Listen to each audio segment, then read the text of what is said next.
Olá! Gostaria de lhe agradecer por acompanhar nossa série Expresso Nova Cidade.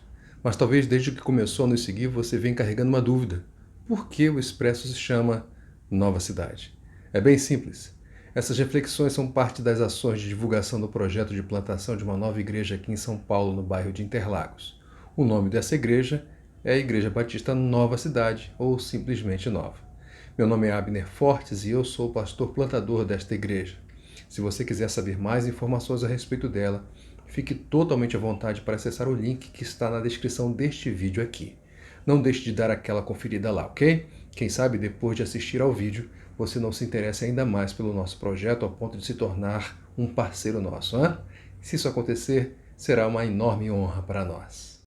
Iniciamos na semana passada o capítulo 11 de Atos dos Apóstolos. O trecho que estudamos naquela ocasião tratava da explicação que Pedro deu para os da circuncisão da igreja de Jerusalém sobre sua visita ao gentil Cornélio, bem como a todos os que se encontravam em sua casa. No texto de hoje, os gentios continuarão sendo focalizados. Diferente do trecho imediatamente anterior, o presente não se ocupa com uma controvérsia envolvendo os gentios. Pelo contrário, trata de um florescimento da igreja no mundo gentílico e do gradual enfraquecimento da associação do cristianismo com o judaísmo. A ideia de hoje, portanto, é observar o restante deste capítulo 11 de Atos dos Apóstolos. Começa agora mais um Expresso Nova Cidade.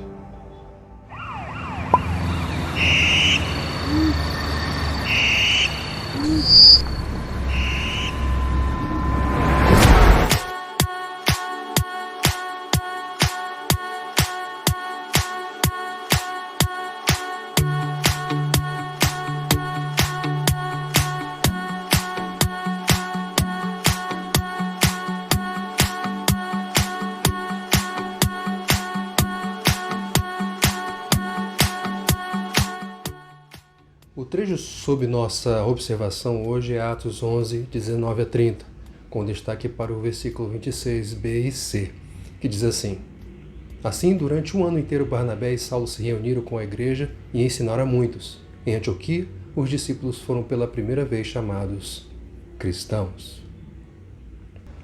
Atos 1:8 registra as palavras da grande comissão para os discípulos. Mas receberão poder quando o Espírito Santo descer sobre vocês e serão minhas testemunhas em Jerusalém, Judéia, Samaria até os confins da terra. Atos 2 registra a descida do Espírito Santo, mas na sequência o que se verifica é uma concentração do testemunho em Jerusalém. Foi necessário que uma perseguição acontecesse para que os discípulos, à exceção dos apóstolos, começassem a se dispersar e com eles o evangelho começasse a romper as fronteiras de Jerusalém. A introdução de Atos 8 serve de pano de fundo para o nosso presente texto, visto que aqui é mencionada a dispersão desencadeada pelo martírio de Estevão. A diferença é que naquele momento o testemunho se alargou para a Judéia e Samaria.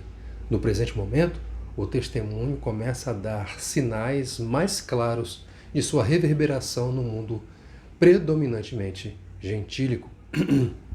É significativo o destaque que Lucas faz de que os dispersos chegaram na Fenícia, em Chipre e em Antioquia, anunciando a mensagem apenas aos judeus. Alguns deles, todavia, quem eram estes alguns? Eram certamente judeus, mas judeus não procedentes de Jerusalém, mas judeus de outras bandas do mundo que haviam sido convertidos em Jerusalém.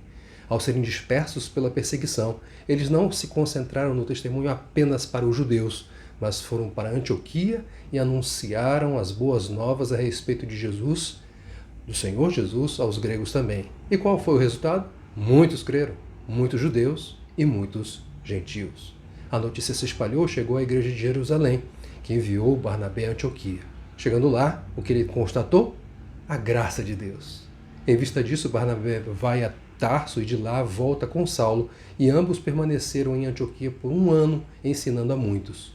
De alguma forma, isso foi tão significativo que estabeleceu uma nova era para a igreja, pois ali em Antioquia os discípulos foram pela primeira vez chamados de cristãos.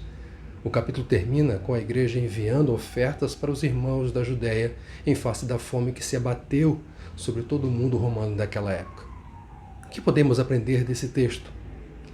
Em primeiro lugar, sempre lutaremos com a tensão entre a concentração e a dispersão.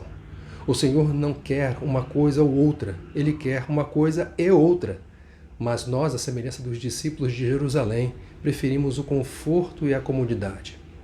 E mesmo quando saímos, a primeira coisa que buscamos em nosso destino é o lugar comum. O texto diz que os dispersos foram para a Fenícia, Chipre e Antioquia, mas mesmo lá muitos se concentraram apenas nos judeus. Todavia outros testemunharam para os gregos de Antioquia. Eles saíram do lugar comum. O Evangelho nos chama a fazermos o mesmo. Em segundo lugar, o presente texto reforça que as boas novas são a respeito da pessoa do Senhor Jesus.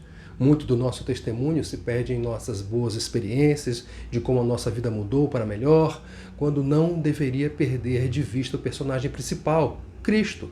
Se no nosso testemunho o protagonista não for Jesus, você pode ter certeza de que a mão de Deus não estará conosco. As boas novas são sobre o Senhor Jesus.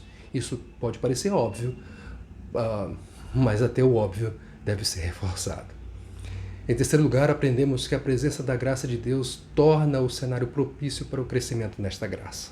Barnabé, ao ver a graça de Jesus em Antioquia, poderia dar-se por satisfeito, voltar para Jerusalém e dar um excelente relatório do que viu e ouviu. Mas não. Ao invés disso, ele busca Saulo e os dois ficam em Antioquia por um ano inteiro ensinando a muitos, encorajando a permanecerem fiéis ao Senhor Jesus e a viverem de maneira digna da vocação que receberam em Cristo Jesus. Em quarto lugar, aprendemos que vale a pena investir no ensino da igreja. Após relatar que Barnabé e Saulo permaneceram em Antioquia por um ano, Lucas apresenta duas informações muito relevantes.